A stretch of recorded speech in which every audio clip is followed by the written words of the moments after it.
I have with me Kate Stanos, the Global Chairperson and CCO of Saatchi and Saatchi, a very, very respected creative professional, which is why we want to really ask you, how would you compare yourself, when you joined the industry several years ago, with the new blood that's joining today? I think you're very kind. Several years ago, it's many centuries ago. I think there are sort of things that are similar. I think there are, and of course differences. But I think they're basic. If I think about myself when I started, and the people that are joining, I think there is always an inherent curiosity that creative people have, and I think that sort of goes from generation to generation. I think you need that sort of curious mind to discover things, to be interested in things. I think a lot of advertising creatives are problem solvers, and I think our job is sort of solving problems in interesting, compelling stories. So I think those are some basic traits that just haven't changed. What is different, I think this is a generation that does things on their terms, and I don't think I had that confidence to do that. I sort of went with the system and the flow, and learned how to do it. But I think there is a really it's an amazing quality actually to have a self-confidence, a self-belief, and kind of get a sense of who you are in the world. Right. And therefore, often they ask, "What's your company going to do for me?" not what I can do for the company. Yeah. No, you could say that's good or bad, but I think there is a slight difference that actually before we would join businesses and be very much part of that. I think now there is a sort of job for agencies and businesses to make sure that they are attractive as environments for young people to want to come and work with, that share their values, which I think are very important to them. And I don't think I was as sophisticated in understanding what my motivations were. And I think we get a lot of people coming into the business that do understand. And you have two young NCDs in India leading the business. Yes. What would be your advice to them?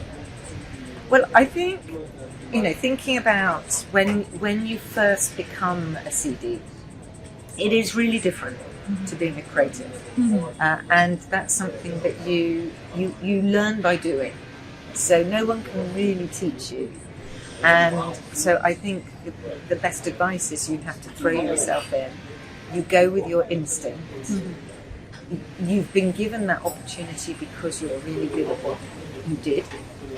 But now you need to learn how you help others be really good. So I think that's one of the things that you learn, that you make a step from kind of being your own boss in a way, because you're thinking about your ideas. It's about sort of, you don't need to think about how you need to sell that to clients, and actually, and maybe you working a little bit on your own. I think when you're a creative director, it's about building teams. It's about trying to motivate, to sometimes have a North Star, set a vision for everyone. So I think it's often about creating the right environment for other people to thrive. For me, that was always about creating a culture that was fearless, so people didn't worry about failure. But I think it's about really saying, what is the best environment where the people that are working with me can thrive? Now that we're at Cannes, we have to talk about awards. I think L&T Saatchi and Saatchi had this one entry which everybody loved back in India for the Z2 campaign. Yes. But it hasn't secured many shortlists, unfortunately. We're really hoping it would. Yes. And the last time that I think L&T Saatchi and Saatchi had won a Cannes Lion was 2017, which is like many years ago. How important are awards for you as an agency? And would you really want them to be aggressive with regard to awards? So when you say aggressive, so I do not believe anyone should pursue awards. I think they should pursue great work and great work for clients. That's why we were so proud of the work that they have done, and I think some of the best work I've seen out of the agency. So I would not be disappointed that it hasn't been shortlisted, because I think we are still super proud of that work. And awards are not everything. So sometimes, and can, you can see, it's crazy. There is so much work. And award work is sometimes the stuff that gets awarded is maybe not often a lot What really of the, works in the real world, is that? sometimes. Okay. And I think sometimes that's okay, because the awards are setting out, what a future looks like. They often award innovative work, which I think is absolutely right. I think it recognises what the future of our business will be. So sometimes work that is just fantastic, that is working in the real world, sometimes get overlooked a little bit in that. In the way things are judged, it's quite a brutal process that it goes through. So I do believe awards are fantastic. I think it's really wonderful to be recognised, and it's wonderful to be recognised locally. And I think that some of that work will probably do better in a local award, and I think that is possibly the most important environment. But for talent, it's really nice to be recognised globally. It's motivational. And it's very motivational, and I think we recognise that as a business, that actually to be recognised for the work means that we are attractive to new talent. And another thing we've seen a lot of tech players coming. Even last year, if I remember correctly, all the advertising around the play was dominated by tech players. Would you call it a slow takeover of Cannes? Well, I think it's quite interesting this year, because you're right, last year we saw, and in fact I think it was the year just before we all were in lockdowns, it was crazy. There was a huge Ferris wheel, I think it was a Google, it was absolutely crazy, and all the platforms were taking over the beach. So exactly, yeah. And I think even Cannes, I know, recognised that it had just kind of felt too much. And I think you see this year, because a lot of the big tech platforms have had difficult years. They've had to, reduce their workforces. There are a lot of people that have lost their jobs, and I think you don't see that same presence in such a loud way. Very much here, very much part of our industry, very important. But yeah, I think there is a sense that it's a little bit more of a balance this year, which I think is really good, actually. It feels really good. Interesting. And you worked with Saatchi for 18 years? Yes, yeah.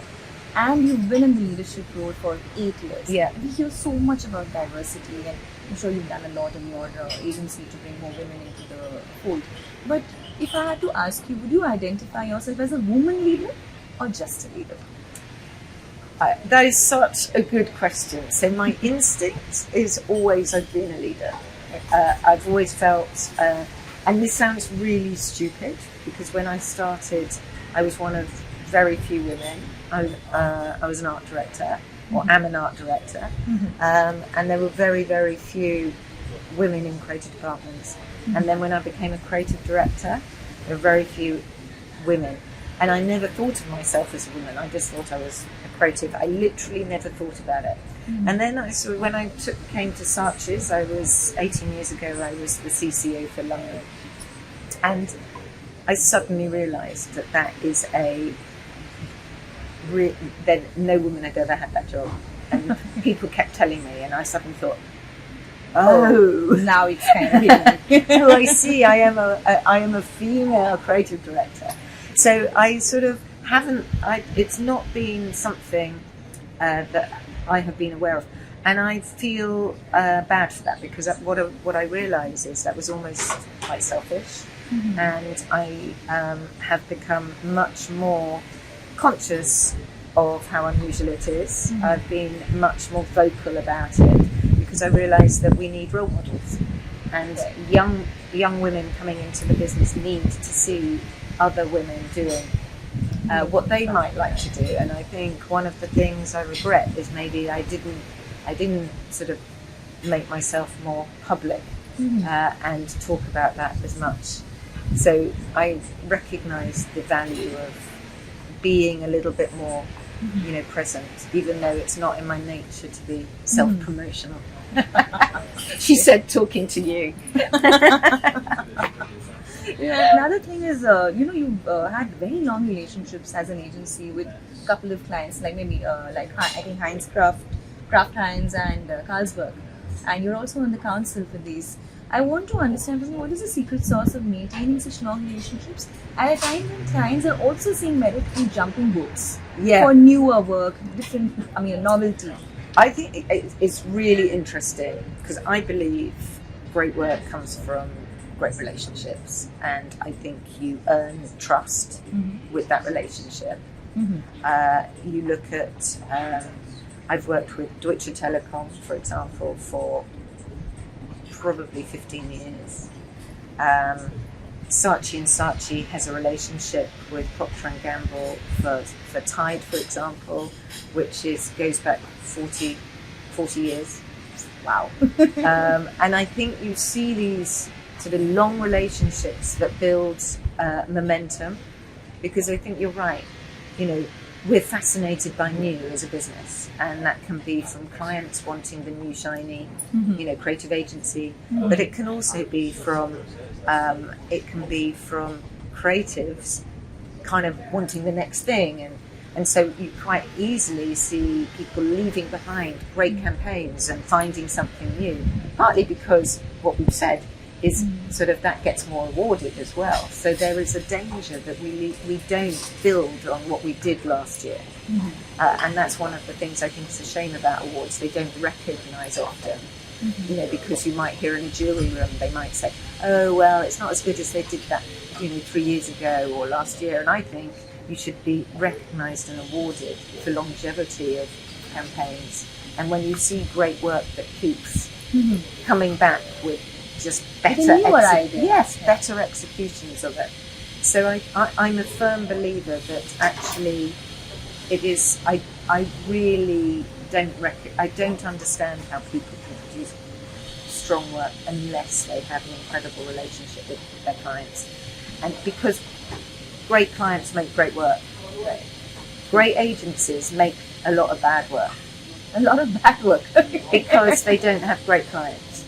Okay. But great clients always get great work, and so that's and I think great clients recognise the power of a relationship.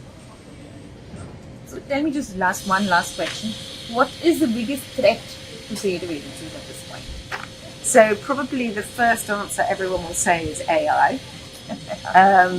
Mid-Journey, ChatGPT. I think that's a brilliant tool, and I think it's probably been the most significant tech development for our industry.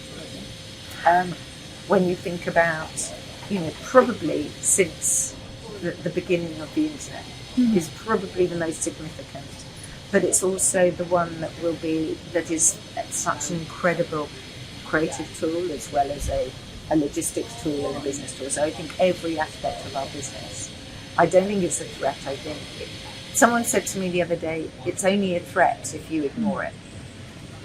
And if you embrace it, it's an incredibly powerful tool that will it will, it will change a lot, but it will be really exciting. So I think that, and I think the other threat to our industry is other businesses that talent finds more interesting. I think we have to remain, how do we remain relevant and exciting for young people to want to come and work in our industry and make our industry, what it needs to be in the future. And I think for that reason, I hope and pray you have great clients and you end up doing great work. Well, it's really interesting. My son has gone to art college, so he's doing what I did at art college, and he's at Central St Martin's in London. So I think he might be the next generation. We shall see. Super. Anyway, thank you so much. It was such a delight. Well, wonderful to meet you. Thank you.